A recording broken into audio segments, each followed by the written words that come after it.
నమస్కారం అండి.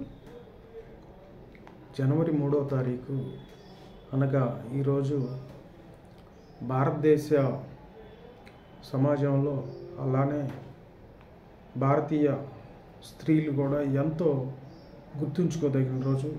ఎందుకంటే ఈరోజు భారతదేశంలో మొట్టమొదటి మహిళా ఉపాధ్యాయురాలు, అలాగే భారతదేశంలో మహిళలకు మొట్టమొదటిసారిగా పాఠశాలను స్థాపించిన శ్రీమతి సావిత్రిబాయి పూలే గారి జయంతి సందర్భంగా భారతదేశం ప్రతి ఏటా జనవరి 3వ తారీఖుని దేశ మహిళా దినోత్సవంగా నిర్వహిస్తుంది. అలాగే ఈ సంవత్సరం నుంచి రాష్ట్ర ప్రభుత్వం కూడా, ఆంధ్రప్రదేశ్ రాష్ట్ర ప్రభుత్వం జనవరి 3న రాష్ట్ర మహిళా ఉపాధ్యాయ దినోత్సవంగా గుర్తించడం జరిగింది.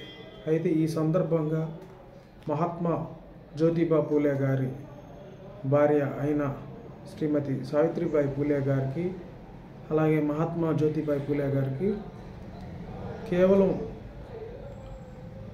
సావిత్రిబాయి పూలే గారికి 9 సంవత్సరాల వయసులోనూ, అలాగే జ్యోతిబా పూలే గారికి 12 సంవత్సరాల వయసు ఉన్నప్పుడే వీరి వివాహం జరిగింది. అయినప్పటికీ విద్య ద్వారానే వ్యవస్థ మారిద్ది, అలాగే స్త్రీ విద్య ద్వారానే సమాజం, కుటుంబం మార్పు వచ్చిద్దనే దూరదృష్టితోటి అప్పటికి 12 సంవత్సరాల వయసులోనే గ్రహించిన మహాత్మా జ్యోతిబా పూలే గారు వివాహ అనంతరం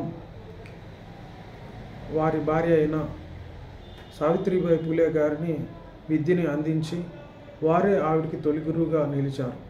అట్లాగే సావిత్రిబాయి పూలే గారు సమాజంలో ఎన్నో రుగ్మతులు అయినటువంటి భర్త మరణిస్తే వారిని చితి మీదకు పెట్టే ఇలాంటి దురాచారాలని, అలాగే పితృస్వామ్య వ్యవస్థని, అలానే ఆనాటి సాంఘిక బహిష్కరణకు గురవుతున్న అస్పృశ్యులను, పంచములను, శూద్రులను వీళ్ళందరికీ కూడా విద్యను దగ్గర చేశారు. అలా దగ్గర చేయడంతో పాటు వారు స్త్రీల కోసం ఎన్నో పాఠశాలను స్థాపించారు. వారి జీవితకాలంలో 1848లో తొలిసారిగా బాలికల కోసం పాఠశాలను స్థాపించారు. అలానే దాదాపు వారి జీవితం మీద 66 సంవత్సరాలు జీవించి ఉంటే 50 పైచిలకు బాలికల పాఠశాలను స్థాపించారు. అట్లాగే వారు సంఘ సమాజ సేవలని, అలానే ఎన్నో సేవలను కొనసాగించారు. 1894-97లో వచ్చిన కరువులను నివారించడంలో వారు ప్రతిరోజు 2000 మందికి వారు అన్న ఆహారాలని వడ్డించేవారు. దీనికోసం వారు జోలిపట్టి విరాళాలు సేకరించారు. అలానే అప్పట్లో వచ్చిన ప్లేగు నిర్మూలన కోసం కూడా వీరు చాలా వంతుగా కృషి చేశారు. ఆ కృషి చేయడంతో పాటు ఆ మహమ్మారి ప్లేగుకి గురయ్యి ఆవిడ కూడా మరణించారు.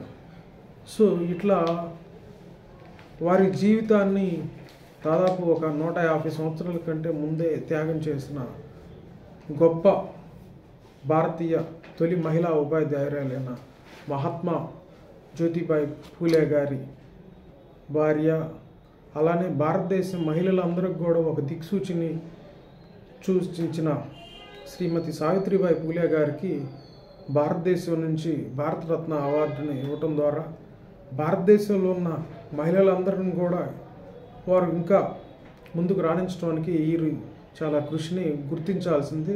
అప్పుడే వారికి నిజమైన నివాళులను అర్పించినట్టు జరుగుతుందని. సో ధన్యవాదాలు. మరొకసారి జై జ్యోతిబాయి పూలే గారు, జోహార్ సావిత్రిబాయి పూలే గారు. Thank you.